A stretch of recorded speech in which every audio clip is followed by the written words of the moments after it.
Mohamed, ambaye alisisitiza kuwa hatua hii itapiga jeki ubora wa ligi kuu ya soka nchini na hata mashinani.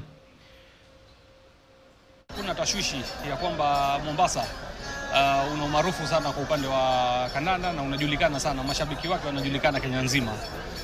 I think it's one of the areas that has got the most passionate fans in terms of football.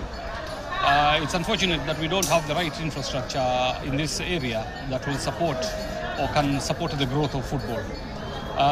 Mimi mnavyojua hapo awali, I was a very big proponent wa kusupport ile uwanja ya AFCON 2027 ijengewe hapa Mombasa moja.